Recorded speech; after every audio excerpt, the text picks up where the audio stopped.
What's going on with ya, rogues, my fellow rogues? Good to see you all again. It's your boy, the one, the only, self-appointed, self-anointed Rogue King. Welcome back to the Rogue Den, everybody. Okay, so today's video, I wanted to do a bit of a discussion video again.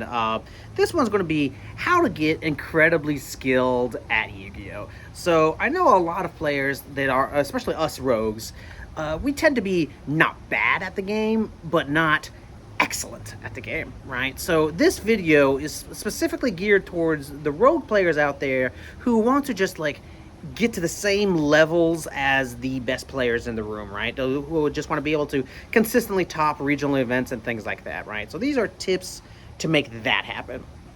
And so I know a lot of players, a lot of YouTubers have made similar videos, but not specifically geared towards people like us, right? So that's what this is. It's going to be geared towards people like us, and I'm going to give you tips that you really haven't heard anywhere else. That's the idea here.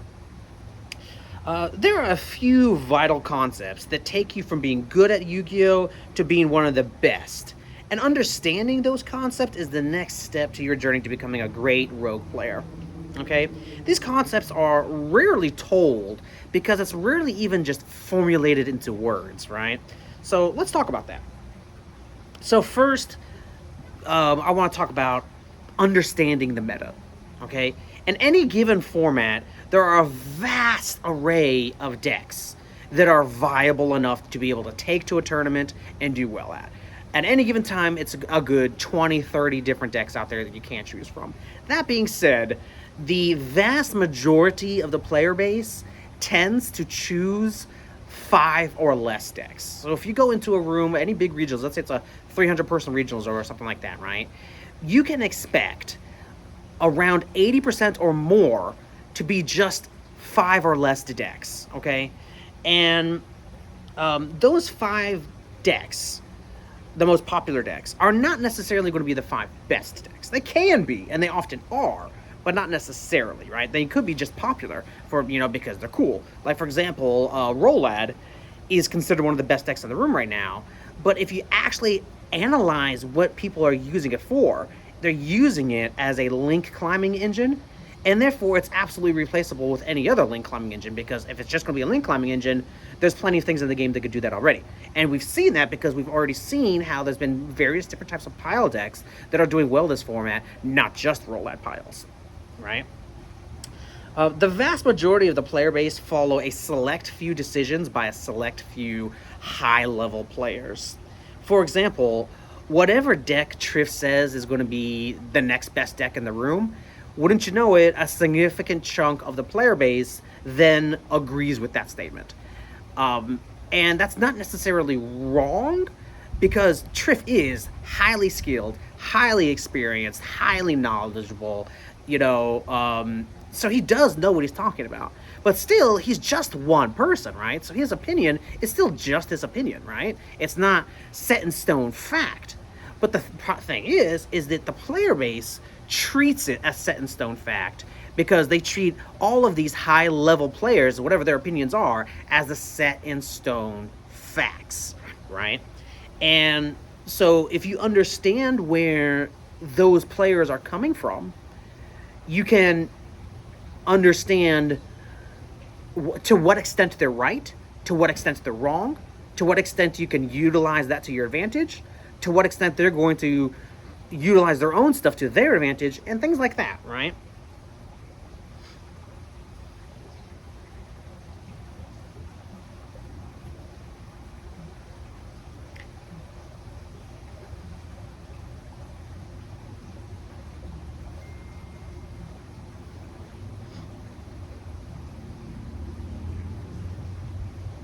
I would say that at any given time, no matter what the meta is, there is probably no more than like 100 players that are deciding the meta, okay? And then everybody else is following those 100 players. It's usually even less than that. But here's the thing, they're all friends with each other, they're all in the same circles, they're all in the same friend groups, and they all play test with each other and develop very similar mindsets. So they all come to the same relatively the same conclusions, right? So if you just understand, let's say, 10 of those players and know where 10 of them are coming from, you're basically understanding not only where the other 90 are coming from, but you also understand where what the meta is now, because the player base is following those people, right? So you can develop strategies that can play against that, right? Um, okay, another thing I want to discuss is decide on whether or not you want to play the meta or play against the meta, right? The meta is meta for good reason, right? But that does not mean you have to play it, right? Instead, you can utilize strategies that are excellent for combating the meta. In Yu-Gi-Oh, no deck is perfect, right? No matter what the meta is, no matter what decks are popular, there's always going to be ways to play against it, right? There are over 12,000 different cards in Yu-Gi-Oh! So no matter what the meta looks like, there are always going to be both cards that can take advantage of that, as well as entire decks that can take advantage of that, right? Um, the meta is the meta, specifically because it's the best at combating what basically everybody's already doing, right? That's why it's the meta, right? Cool Tunes is the best deck in the room because no matter what deck everybody's choosing, Cool Tunes has a good matchup against those sort of things, right? But with that knowledge in mind, with what these decks are not good at, there's always going to be some decks out there that can take advantage of what, like, for example, Cool Tunes is doing, and therefore be able to win, right? It doesn't matter what the meta is, there will always be such decks as that, because there's over 12,000 different cards, there's well over 100 different types of archetypes, there's hundreds of archetypes, as a matter of fact, but only around 100 that are actually relevant to any real extent, right? So you can, if you know what people are doing, you can decide which decks are best to combat that. The answer very well might be, hey, let me take a meta strategy and just do it better than them. Or the answer very well might be, hey, let me take a good rogue strategy that's good matchups against the best decks and use that to win, right? A perfect example of this is Sky Strikers. As you saw in the North American WCQ last month, the room was mostly occupied by only a handful of different decks, right? There wasn't that many. There was a little bit more than we were expecting, but it still wasn't that many. It was only like 7 different decks. Like 80% of the room was only like 7 decks, right? And of that, at the top tables, there was realistically only 3 decks. There was only Cool Tunes, Rollad, and Elf Note. And I guess to a certain extent Branded as well. We can say 4 decks, but it was mostly 3 at that event, right? Okay, 4. We'll say 4. Yeah, the 4 was enough, because at that time Branded was still a thing. Okay, so those were the 4 decks. And those decks are vastly different from each other. But here's the thing, Sky Strikers has a good enough matchup. If you're a high skill enough player, Sky Striker is a good enough matchup against all 4 of those decks that you can win against them. And Ryan, you proved that. Again, he is, one of the best players in the room, so he knew he was going to be facing off against other players who were the best players in the room, and he knew that they would be choosing the best decks in the room. So he knew all day, all weekend, he was just going to be facing the best of the best of the best. So he designed his deck for that, right? And you can definitely do the same thing. No matter how widely different the meta decks are, let's say, if we take a perfect example, Cool Tunes is vastly different from Rollad. And so you would think there's no way to design a deck that can take on both of them very well.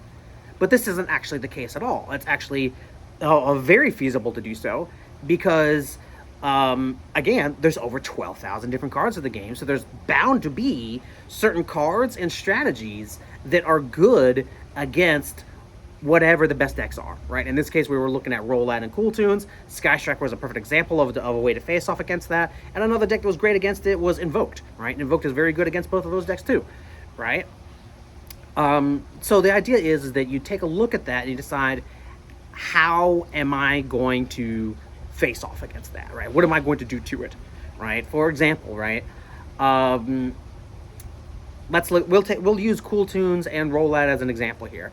Cool Tunes is a somewhat combo heavy deck that puts up a pretty resilient and consistent board, and it has a decent grind game, right? It's not an excellent grind game, but it's a decent grind game, and usually the grind game that it does produce is sufficient enough because it has a good enough matchup spread against everything, and can utilize enough hand traps to cover whatever weaknesses it has against a certain matchup, right? And Rollout, on the other hand, has much less room for non-engine, but has much more capacity to pivot and much more capacity to just do all kinds of crazy things, right? And so those are two different play styles completely, just totally different play styles, right? So you ask yourself, okay, what do I believe works for the way I play, and how can I use that to my advantage against those two decks? Like, for example, I'm a blind second player usually. Usually my favorite strategy to do is blind second. Okay, what cards blind second are good against both of those decks? And to me, the answer was, I'm not going to get too much into spoilers of my strategy here, but to me, the answer was the correct hand traps plus also the correct board breakers. In particular, for me, I did feel like Lava Golem is a good board breaker because Lava Golem, the rollout board is very effective. Lava Golem, the Cool Tunes board is very effective. And then combining that with just a plethora of hand traps makes it so that no matter which deck I'm facing, they're ending on a very minimal board. And then I could just utilize a strategy that can take advantage of their minimal board and just OTK, right? That's how I play the game, right? That's just an example, but that's what you can do as well. And so you got to ask yourself, getting more into it, play your own play style, right? Whatever your play style is, play that. You don't have to reinvent yourself in order to become an excellent player. Instead, you just understand yourself to the fullest extent. Your brain is your brain. Your mind is your mind. Okay, you don't have to have somebody else's mindset in order to have their success. Right? People are different for a reason. Understand what style you enjoy playing the most, and then get excellent at playing that style, which is exactly what I did. That's exactly the example I just gave you. Right? If that style happens to be meta, wonderful. If not, also wonderful. No matter what play style you have, there is always ways to utilize that style in any format. Again, because there's over 12,000 different cards, and there's hundreds of different decks you can choose from, right? And then, along that same logic, enjoy yourself and enjoy the game. Okay, that's really, really, really important. Stressing yourself out over the game is going to make you a worse player. Okay, that's why you want to play your own play style. You don't have to reinvent yourself, because that's going to result in less enjoyment for you. And if you're not enjoying it enough, you're not going to do well enough. Okay, and under that same logic, still build a good support system, right? Like, if you have good friends that appreciate you and like playing around you and stuff like that, like, that will help you all get better at the game, okay? And then my last tip I'm going to have for you, and this is another important one, and it's often very much overlooked. I think you really need to treat your body as a temple, okay? Your body is the vessel for your mind. And the better you treat your body, the better your mind becomes, right? And this applies to every aspect in life, not just Yu-Gi-Oh! You know, I've talked about this many times throughout the channel, right? Is do what makes you happy, which means keeping your body good, right? Keeping your life good, keeping healthy, just being overall healthy. Like, for example, I've been 10 years sober. This past July marks 10 years sober, and I don't regret it one bit whatsoever. There is not a thing in this world that could convince me to go back into that stuff here, you know, because my life is just so much happier and healthier as a result, right? Now, I'm not necessarily saying you need to be sober, although I certainly recommend that. But I am saying drinking stuff for the right reasons. You know, don't like do it to get drunk and to block your mind and things like that. No, if you're doing it to live a good life, that's the important part, right? Like, if you're doing it because you're hanging around with good friends and it's just 1 or 2 beers or whatever, and you're all enjoying each other's company and that sort of thing, that is something, right? I personally don't feel the need to add alcohol into that situation, but if you do feel the need, I'm not going to stop you. That's how you are, right? But give it a shot, you know, just enjoy your life and enjoy your body. Have a healthy life, have a healthy body, be happy, do all of those things. And that's really, really, really the biggest step to making you an excellent player, is because the more you enjoy your own life, the more you're going to enjoy the process of becoming an excellent player, and the more time you're going to devote to doing that. And at some point, you will indeed become that excellent player. So that's all the tips I have for you guys today. I hope you enjoy this video. I love you all. See you on the next one. Bye-bye, guys.